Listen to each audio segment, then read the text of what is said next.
Now let's see a few examples, but they will be quite simple, even more than usual, exactly because there is no actually so much novelty conceptually. So we will look at a data set that is a time series data set. So it is stock prices of whatever, I don't know, I think it is Tesla something. Taken I don't know where, but you have the copy of the dataset in the repository, so you don't have to search randomly on the web.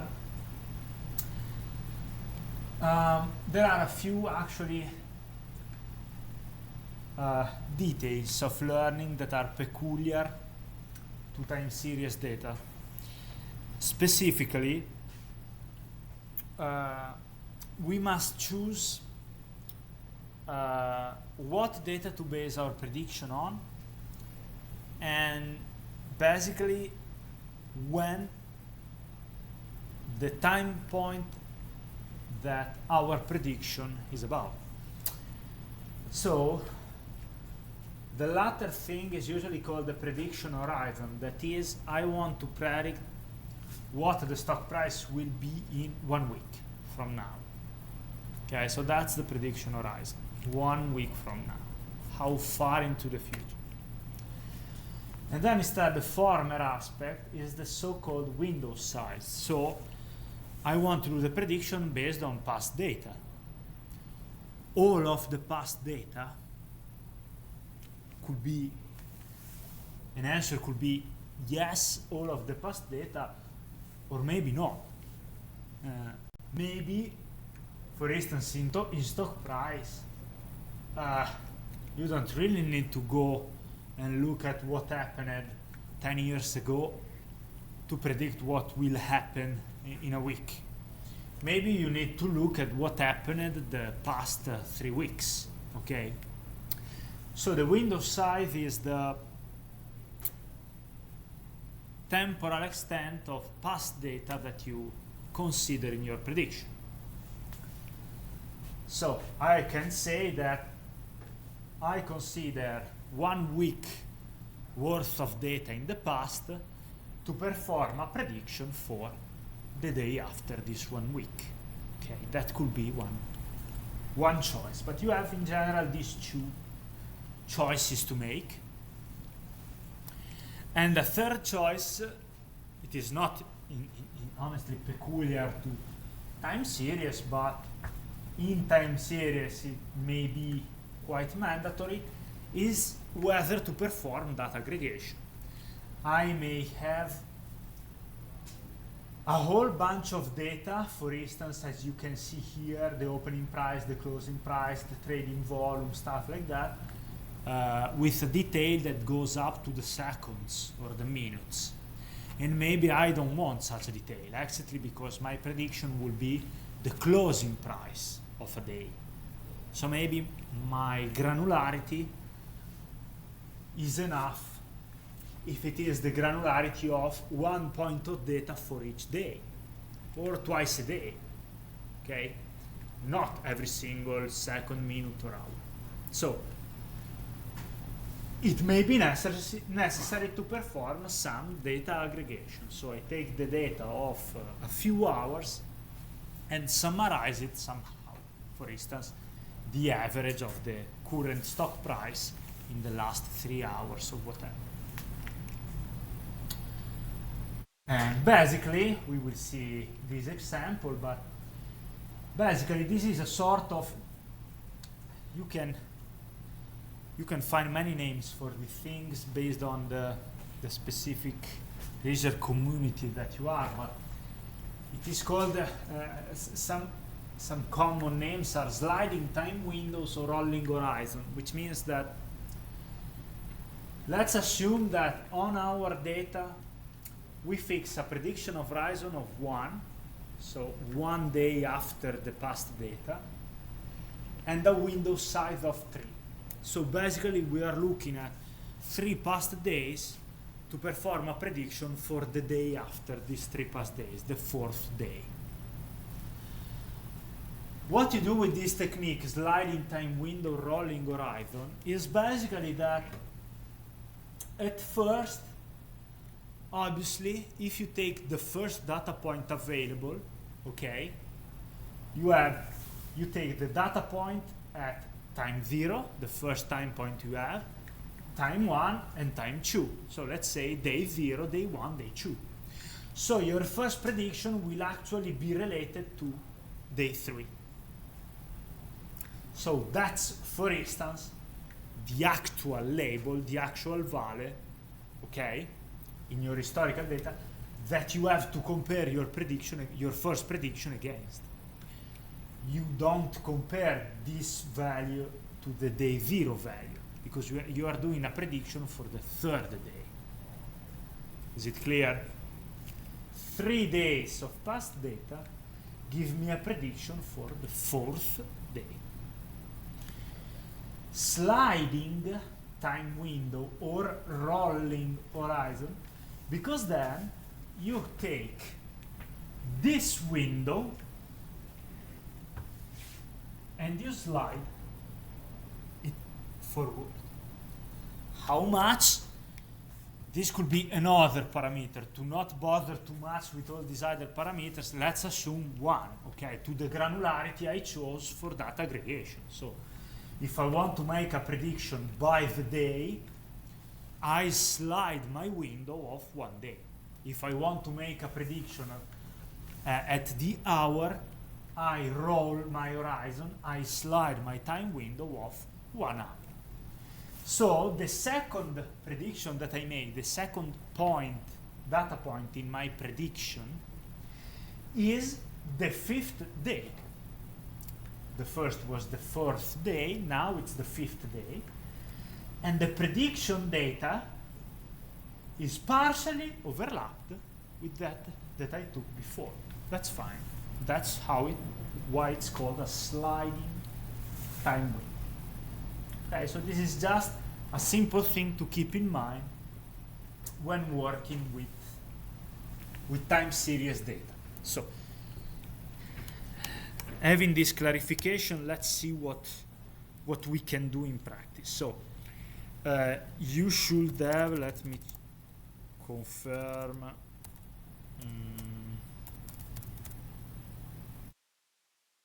that I published everything. Okay.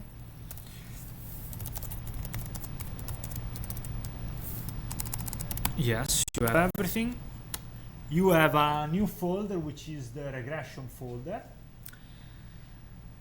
And there you have 2 examples, basically, the same data, the same examples. One is using scikit-learn, one is using Keras. So, for instance, what do we have here? As usual, we load a dataset, which in this case is this dataset, Tesla stock price. Okay, so you have, for some days, not every day, you can see that there are some holes. In 2018, I don't think it goes, oh yeah, from 2015 and 2018. So one row is a different time point, each row is a different time point. And the granularity, we can say that it's by the day, because it is a bit sparse, it is not regular intervals, but it is finer than weeks. And we have 5 features. The close value, the open value, the highest, the lowest for between the open and the closing time, and the volume of trading. We only look at one, okay? Let's pick what you want. For this, we are doing regression, univariate regression. What does it mean? We are looking at one variable, okay? One target as prediction. That is the close value. We want to predict the close value. So what we do? We load the dataset. We take the close values as decimals.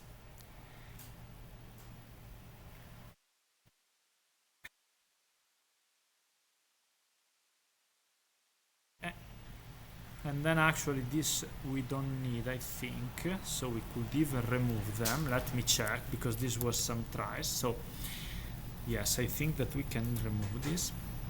So you take the close value, the closing value, and then what you do, you decide your window size. Our prediction horizon, we don't configure it because it's 1, okay, so it's the day after. We will see how to manage that. And then what we do, we need to basically partition data to consider this kind of windows. So of all the data that we have, all the rows,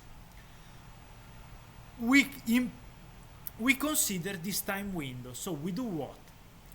We prepare the features and the targets, as we usually did. No, we separate the feature and the targets.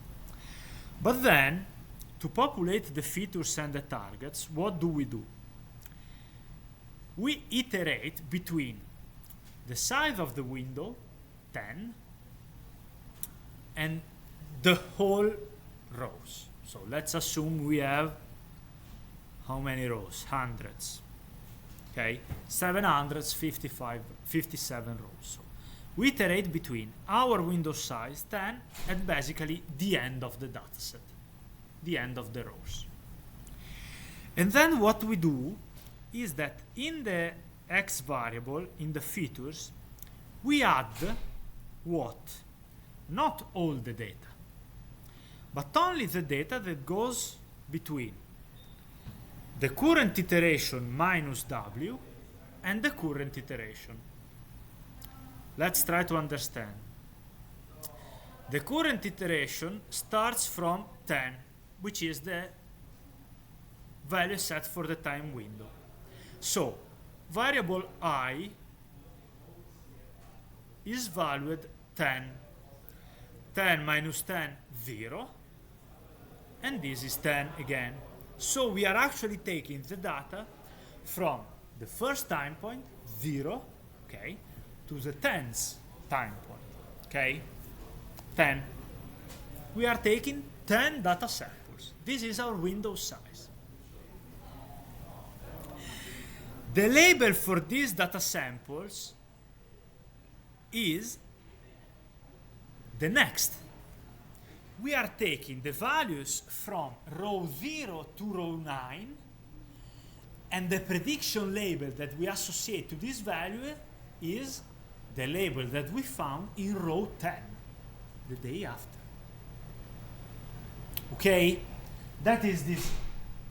Who knows Python programming didn't need this explanation, but who doesn't needs it. So this for loop simply associates the input data to the correct label given the window size and the prediction horizon. Since here the prediction horizon is 1, we didn't explicitly set it. Okay? If it was more than 1, here we would have something like I plus the prediction horizon. How many days into the future? So again, let's assume we have 100 data points, so 100 rows. We want a time window of 10, of width 10. First iteration, I value, the variable I has 10 in it, because it starts from this value, 10, and goes all the way to 100. And so this is a way to pick data. How it's called in English, the column, the pair of dots, okay, serves to select a subset of data, and we select the subset that goes from first iteration 0, 10 minus 10. 0 is the index of the first row in our dataset, to 10, which is actually excluded. Okay, so it's 0, 9 included, 10 rows from 0 to 9. And in the prediction label, we associate the 10th row. Second iteration, I now stores 11. Another iteration, so it started from 10, now it is incremented by 1, so 11. So now our data goes from 11 minus 10, 1, to 11 excluded, so to 10 included. And our prediction target will be not the 10th row, but the 11th row. So again, we have slid our window of one position, of one row. So again, first iteration, this is our data, 3, 6, 9, 10 data points. First iteration, okay? This is our data, our X, and this is our prediction target, our label Y. Second iteration, we drop the first row. 3, 6, 9, 10. So this is our data for the second iteration, and this is our target for the second iteration. And then again, we drop the first and the second, and so on, until we cover all the dots. Okay? This is the concept of the sliding window implemented. Now we convert this data.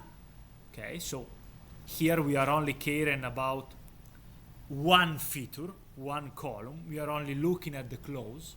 We want to predict the close by using the close. So univariate regression.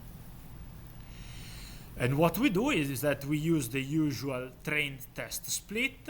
Let's put some percentage variable. So 80% is training, 20% is testing. But now we have some details, crucial details more. Actually, I don't remember if these parameters were used before in classification. I don't think so. What does it mean, random state 0, shuffle false? It means that we don't want to mix up the data. When you're using prediction, when you're doing prediction, sometimes mixing the data can be useful, or in the very general case, it is completely irrelevant. Okay? When I do binary prediction, I look at a row of data, the X, and I want to predict the Y. That's it. I don't care about the other sample. There is no dependency between the other rows, okay? So I can even shuffle the dataset and I don't really care. In time series prediction, we don't shuffle the dataset because we mix the date, the time points, okay? So with time series, usually you don't shuffle data. Why usually, why not always?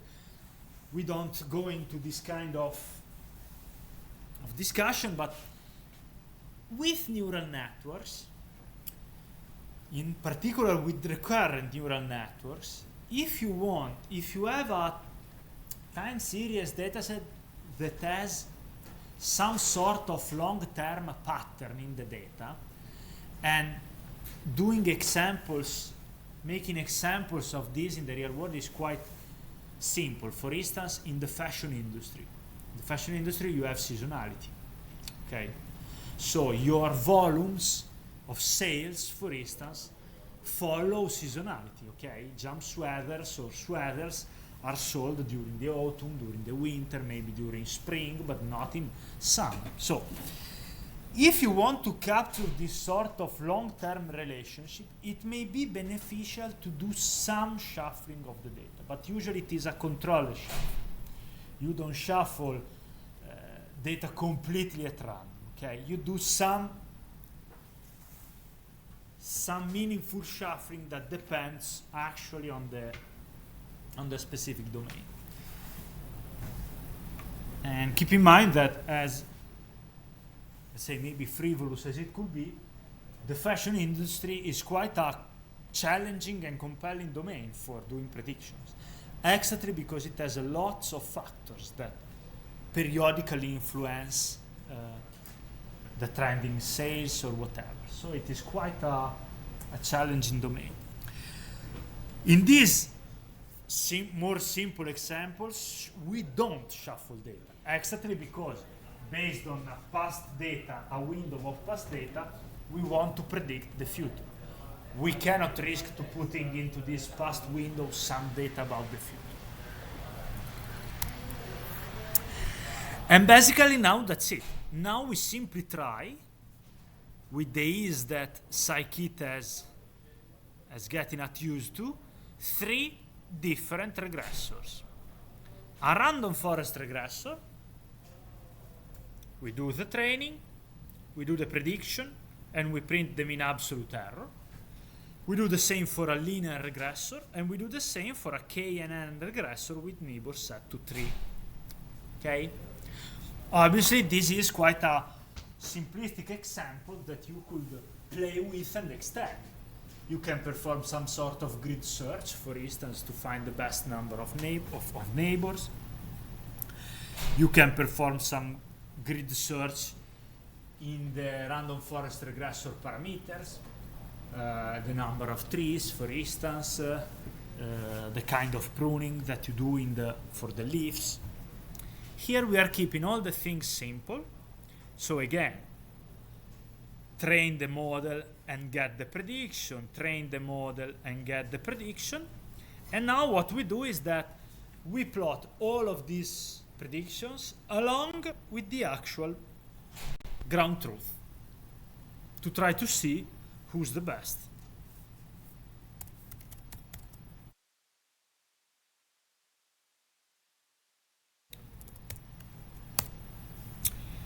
So if we execute our code, what happens is that we get the mean absolute error. So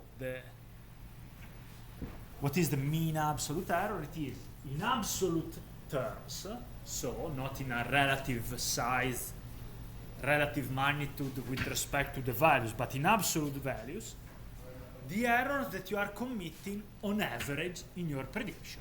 Sometimes it may be best, sometimes it may be worst, but this is what we get.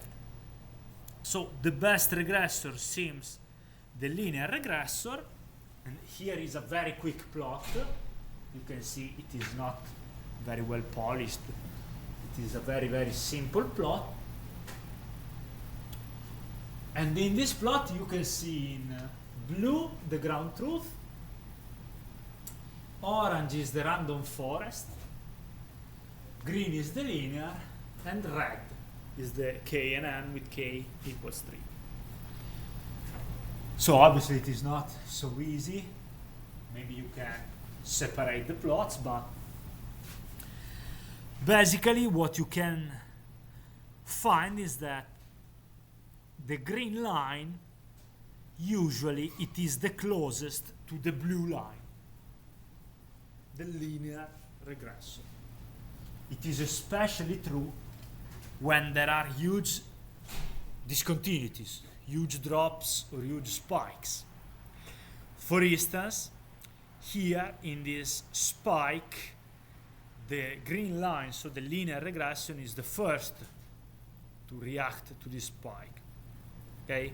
You can see actually that the linear regression, if you check the lines, is more or less the values that you have seen in the past with a small delay. It seems that the green line is more or less the same as the blue line, but slightly delayed. Okay? And that's quite common for a linear classifier. Okay? At least with this kind of data. What you can see instead for, let's say, a random forest, so the orange line. The orange line actually, it may seem that to some extent it tries to anticipate what's happening, because, for instance, in the first drop, it drops faster than the linear. Okay? It is a bit earlier in dropping. But then obviously the predictions are more wrong, so it needs time to catch up. And both the random forest and the KNN, for some reason, as you can see here, has some difficulty in handling peaks, okay, high discontinuity. So for instance, this drop is completely ignored by the random forest and the KNN regressor. We can check what happens with a larger K, for instance. And also these peaks are not so similar, okay?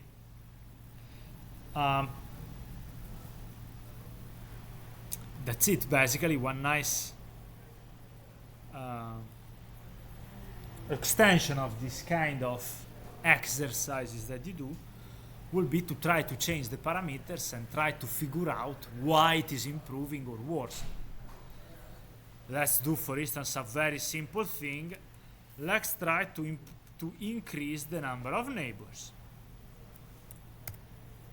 This is very, very easy to do. Let's see if it improves or not. So if we check if the mean absolute error, it got worse, slightly worse. Okay. Let's see if we changed the trend. No, actually, we decreased the discontinuities. It is even more smooth, the line.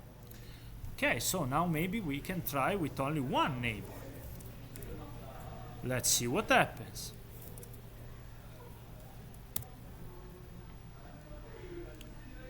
The error is,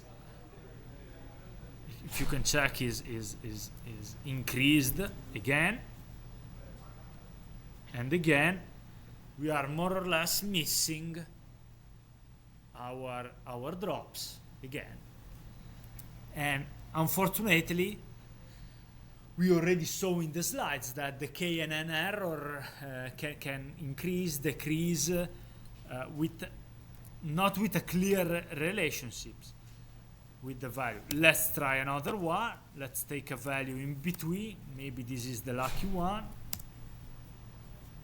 I doubt, but okay. Again, the values are, the trend is the same for the KNN. It tends to ignore this kind of quick drops. Okay.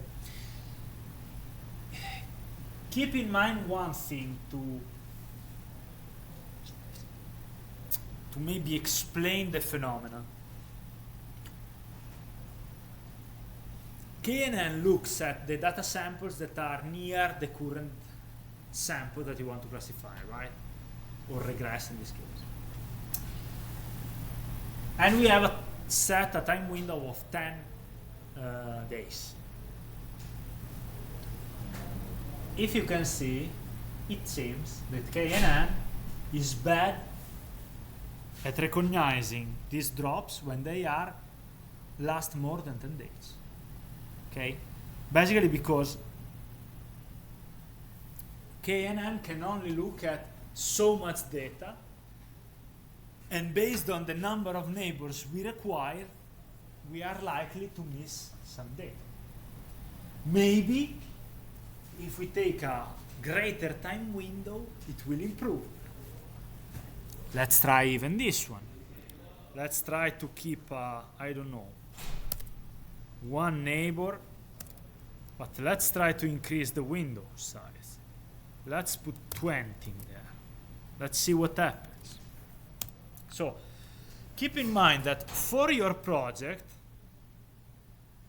in this case, the situation didn't improve. Actually got a bit worse for KNN.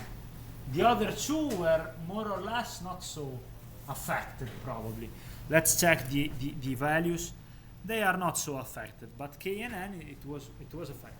So keep in mind that doing this kind of experiments, okay, playing with the parameters and try to explain what happens, try to reason about why this is the behavior, it's a good project for this.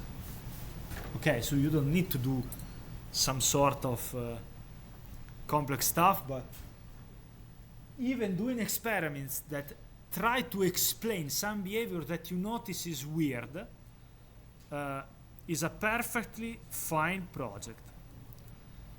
Let's try to increase the neighbors again. So 10, a very huge number, didn't change much. It improved a bit actually, but didn't change very much. Let's try again one last time at random. So obviously doing a grid search will be a better solution. So try all the k between 0 and 20, I don't know, and give the best model. And again here the trend is more or less the same. Okay? So for this kind of data, it seems that the KNN predictor is not doing a good job. Yes? Exactly. The grid search I was mentioning is referred to that. Grid search, if you remember, is the name we gave to this procedure of extensively. Sometimes it is also called parameters or hyperparameters sweeping, because it gives the idea of I set some boundaries and I try all the parameters, and if I have more parameters, all the combinations. That's why I said that be careful with grid search because it can explode quickly. So extending one of your examples, one of your exercises, one of your projects with grid search can quickly grow the training time from, I don't know, a few seconds to hours. It depends how many parameters you are trying and how many values for each parameters you are trying.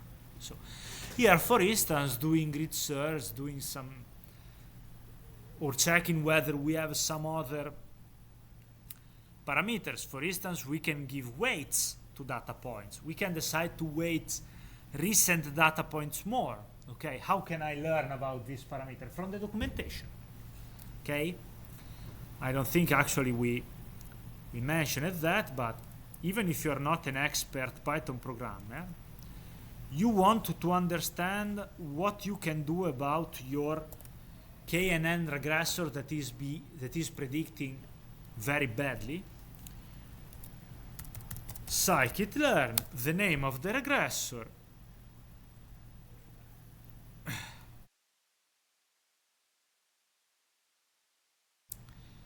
We look for it, maybe try the official documentation. Okay, you open the documentation and you can find an explanation of what every parameter controls. So for instance, we discover that up to now we were using only the number of neighbors parameter, but actually we have a few parameters. One is the weights. Uniform weights. All points in each neighborhood are weighted equally. Distance, weight points by the inverse of their distance. In this case, closer neighbors of a query point will have, query point means the new data point, will have a greater influence than neighbors which are further away. Then we discover that we can choose different algorithms actually, okay, to implement this KNN. Some of these algorithms have additional hyperparameters. Okay, so you can discover whatever you want, all the hyperparameters you have into the official documentation. As I said, scikit-learn is a big library. It is not a toy project. It is used in the real world. Okay, it is open source, but it is used in the real world. So the documentation is good. There is a good community to ask help. There are examples. There are even some tutorials usually. Exactly. So usually at the end of something you have a sort of tutorial that demonstrates the usage of that specific technique. So here you are guided in implementing, for instance, a regression model. Okay, very simple regression model. Basically, when I assembled the slides, or when Marco Lippi, the previous professor, assembled the slide, we simply resorted to looking at some of these examples, for instance, okay, and variations of these examples. So feel free to play and experiment. You also have some user guides, okay, if you want to know more. For instance, let's say that we want to know more about supervector machines. Okay, there is not only the actual documentation, that is the actual functions that you must call, but here there is also the background of it, okay? What is a supervector machine? What is a kernel function? How you can use them to do classification? What is the difference between different classifiers? So, if you want to know more about machine learning in general and data science, scikit-learn is a very good source of knowledge.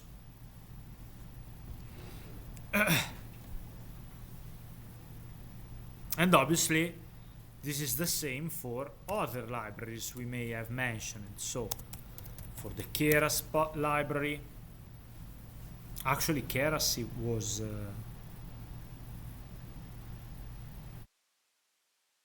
I don't remember exactly, but Keras, TensorFlow, I don't think PyTorch, but Keras, TensorFlow, these big libraries actually have been built by companies, Facebook, Waymo, Google, DeepMind, that after a while donated this library to the open source community. This is quite common in the machine learning domain. Okay, when basically what it happens many times is that a company that is interested in finding the best ways to do machine learning creates a software library. It keeps the software library private, since the software library gives the company a competitive advantage. Okay, these are for-profit companies. After a while, when the competitive advantage is no longer there, or when the budget is cut and there are no more human resources to continue development of the library, or when the library reached more or less at the end, that is, we implemented everything we know about regressors, there's nothing more to implement, the research field is stagnating since a few years, usually these companies donate these libraries to the community, the open source community, because basically in this way they can hope that the library will still be maintained by a software foundation or simply by private researchers and workers in the field. So this is quite common. Keras is another library. Again, you have many tutorials to get started, okay? How to install, what to do, some examples, okay? Computer vision for classifying images, object detection, image and text, what is again? Others, so what do we have here? Feed-forward model, natural language processing, which is a field I mentioned. I'm not sure we will do. Structured data could be some sort of graph. You have time series, okay? Lots of stuff. Please. All the data sets are also available. Yeah, the dataset that I use in the examples are available in the same repository, so you don't have to go in the web and look for example. And usually when you find tutorials or examples on the web, they are based on publicly available datasets. Some of these libraries already include their datasets. Keep in mind that in the PDF about the project, we put some example of where to pick data. Okay, I want to play with machine learning. I want to play with data. I need data first and foremost. And so what we put here is some links to some well-known datasets that are freely available. Okay, so different machine learning, heterogeneous machine learning datasets, focused on sport, focused on finance. Okay, these are just some suggestions. Okay, and we will also mention this in a few lectures when we will talk maybe a bit about the project. There are many platforms on the web, which means websites basically, that offers you tutorial for doing predictions, regression, clustering, whatever, so feel free to check them out. And there are also platforms that can give you data and where you can experiment, publish, for instance, some experiments that you did. One of the first and one of the, I think, most known one is Kaggle. Kaggle is a community in which you can register for free. I think you can also pay some sort of premium access, like more or less for everything nowadays, but you can register for free and you can gain access to datasets. You can gain access to models already built, like prediction models or whatever, okay? You can access to code examples, tutorials, so it's a nice platform to do some experimentation, because for instance I can search for a dataset. I don't know, maybe my kind of interest is, let's try dinosaurs. Yeah, we have dinosaurs, wonderful. So I can find datasets about dinosaurs and I can go.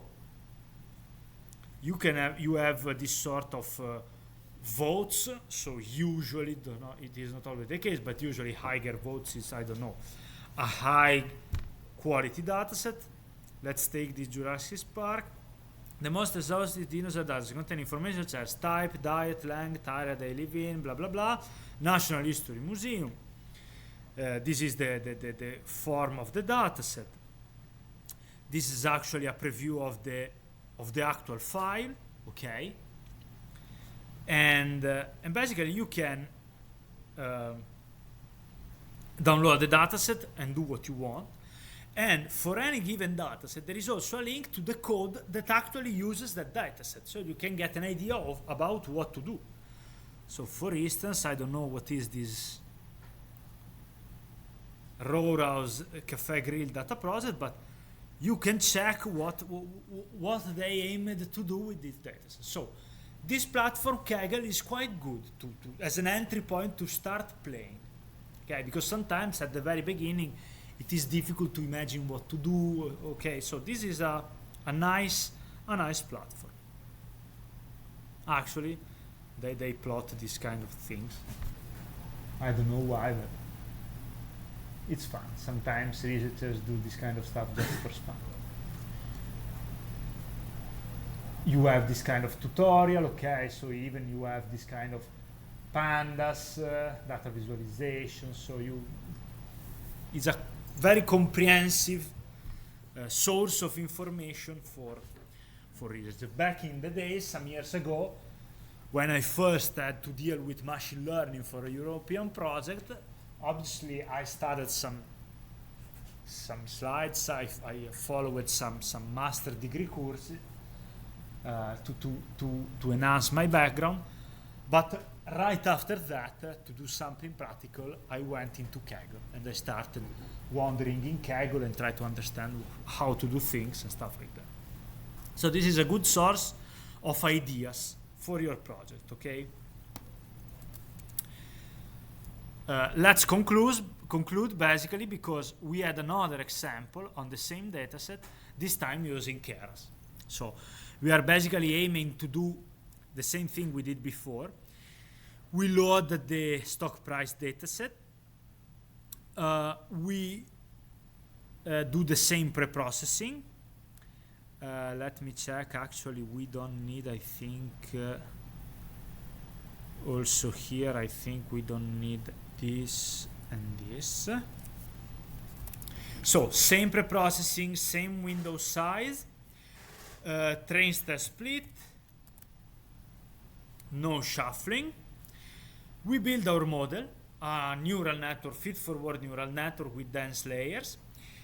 The input shape is the whole dataset, 50 units in the first hidden layer, 20 in the second hidden layer, and the output layer, as we already mentioned, is a linear activation function. We use early stopping on the validation loss as we did before.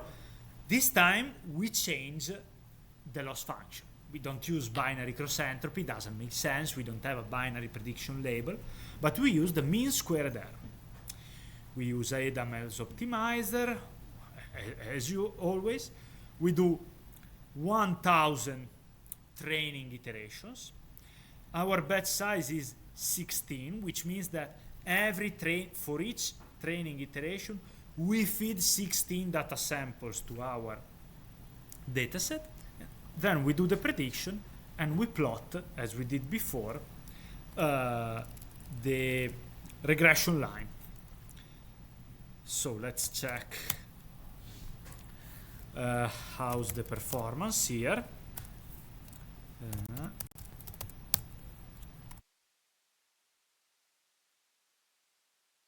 I think we only have the plot here. I don't think I printed some matrix. So this is the training process. Hopefully it will early stop. We are at the 30th iteration, 60, 70 iteration. Let's go on. The loss is decreasing. The validation loss is decreasing. Check that at some point it increased back, but we have probably, yes, we configured a patience parameter, okay? So if you look here, you can see that sometimes the validation loss makes jumps. Could be. Why we didn't early stop? Because we set a patience of 10. So wait. This